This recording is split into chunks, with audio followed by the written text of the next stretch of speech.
میری یہ ویڈیو مقبرہ آصف جاہ کے حوالے سے ہے۔ مقبرہ آصف جاہ لاہور کے علاقے شاہدرہ میں باغ دلکشاں کے اندر ہے۔ یہ ایک بہت بڑا احاطہ ہے جس کے اندر 2 مقبرے اور ایک مسجد موجود ہے۔ ان 2 مقبروں میں سے ایک مقبرہ جہانگیر کا ہے اور دوسرا مقبرہ آصف جاہ کا ہے۔ آصف جاہ کا اصلی نام مرزا ابوالحسن تھا۔ مرزا ابوالحسن کو آج دنیا آصف جاہ یا آصف خان کے نام سے جانتی ہے۔ اس کے والد کا نام مرزا غیاث بیگ تھا جس کا لقب اعتماد الدولہ تھا۔ آصف جاہ ملکہ نور جہاں کا بھائی اور ملکہ ممتاز محل کا باپ تھا۔ ممتاز محل شاہ جہاں کی بیوی تھی۔ آصف جاہ کو اگر شاہ جہاں کا دماغ کہا جائے تو یہ غلط نہ ہوگا، کیونکہ شاہ جہاں زیادہ تر کام آصف جاہ کے مشوروں سے کیا کرتا تھا اور شاہ جہاں نے آصف جاہ کو اپنی حکومت میں سپہ سالار بنا رکھا تھا۔ اس سے پہلے جہانگیر نے بھی اس کو اپنی حکومت میں مختلف اعلیٰ عہدے دیے تھے، یہاں تک کہ آصف جاہ کو لاہور کا گورنر تک بنا دیا تھا۔ آصف جاہ کی تاریخ پیدائش کا پتہ نہیں چلتا۔ اس کی تاریخ وفات میں بھی اختلاف پایا جاتا ہے۔ مشہور مورخ کوہنیا لال تاریخ لاہور میں آصف جاہ کی تاریخ وفات 1634 درج کرتا ہے، جبکہ کچھ ذرائع کا کہنا ہے کہ آصف جاہ کی وفات 1641 میں ہوئی۔ جہانگیر کے مقبرے سے مغربی طرف ایک مسجد واقع ہے۔ اس مسجد کے ساتھ ایک دروازہ ایک باغ کی طرف کھلتا ہے۔ یہ مقبرہ باغ کے عین درمیان میں تعمیر کیا گیا ہے۔ باغ میں تالاب اور فوارے بھی بنائے گئے تھے، مگر اب صرف کچھ نشانات ہی باقی بچے ہیں۔ یہ باغ بھی اجڑ چکا ہے۔ یہاں پر ویرانی سی چھائی ہوئی ہے اور بہت کم سیاح یعنی ٹورسٹ یہاں آتے ہیں۔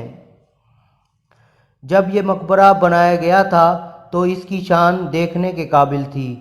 فرش سے گنبد تک سفید سنگ مرمر کا استعمال کیا گیا تھا۔ مقبرے کے اندر کا فرش، باہر کے چبوترے کا فرش، قبر کا تعویذ، حوضوں کے کنارے اور دروازے کی ڈیوڑی کا فرش بھی سنگ مرمر سے بنایا گیا تھا۔ مقبرے کے 8 دروازوں، 8 دہلیزوں پر سرخ پتھر اور کانسی کا کام تھا۔ مقبرے میں جا بجا سونے چاندی کی قندیلیں اور قیمتی فانوس لگے ہوئے تھے۔ مقبرے کے احاطے میں تلاوت کرنے والوں کے لیے ایک الگ جگہ حافظ خانہ کے نام سے تھی۔ اس کے علاوہ کھانا پکانے کے لیے ایک الگ جگہ تھی اور کچھ گھر بھی تھے جہاں پر سپاہی رہا کرتے تھے۔ جب پنجاب پر سکھوں کا کنٹرول ہوا تو اس مقبرے کا برا حال ہو گیا اور عمارت کو کھنڈر بنا دیا گیا، جس کے بعد اس مقبرے کی شان و شوکت کو دوبارہ عروج دیکھنا نصیب نہ ہوا۔ اس مقبرے کو تعمیر کرنے والے شخص کا نام احمد لاہوری ہے، جس نے تاج محل کو بھی بنایا تھا۔ اس مقبرے کو شاہ جہاں نے تعمیر کروایا تھا اور اس کی تکمیل 4 سال میں ہوئی اور اس کی تعمیر پر تقریباً 20 لاکھ روپے کی رقم خرچ ہوئی۔ آصف جاہ اپنی اولاد میں سب سے زیادہ محبت ممتاز محل سے کیا کرتا تھا۔ ممتاز محل شاہ جہاں کی بیوی تھی۔ شاہ جہاں بھی ممتاز محل سے بے حد پیار کرتا تھا۔ شاہ جہاں حکومتی مشوروں میں بھی ممتاز محل کو شریک کیا کرتا تھا۔ شاہ جہاں نے اپنی اس محبت کے اظہار کے لیے آگرہ میں تاج محل بھی بنوایا تھا، جہاں اب یہ دونوں دفن ہیں۔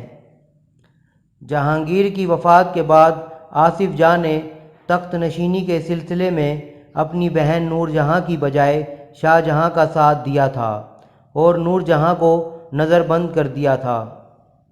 آصف جاہ کو عمارتیں اور باغ بنوانے کا بھی بہت شوق تھا۔ اسی شوق کی تکمیل کے لیے آصف جاہ نے اندرون لاہور میں ایک حویلی تعمیر کروائی، جو کہ آج بھی حویلی آصف جاہ کے نام سے معروف ہے۔ اس کے علاوہ آصف جاہ نے کشمیر میں ایک خوبصورت نوشاد باغ بنوایا، جو کہ اپنی خوبصورتی میں اپنی مثال آپ ہے۔ دوستوں، اگر آپ نے ابھی تک میرے چینل کو سبسکرائب نہیں کیا تو میرے چینل کو سبسکرائب کر لیجئے اور بیل آئیکن کو لازمی دبا دیں، جس سے آپ کو میری نئی ویڈیوز کے نوٹیفیکیشن ملتے رہیں گے۔ شکریہ۔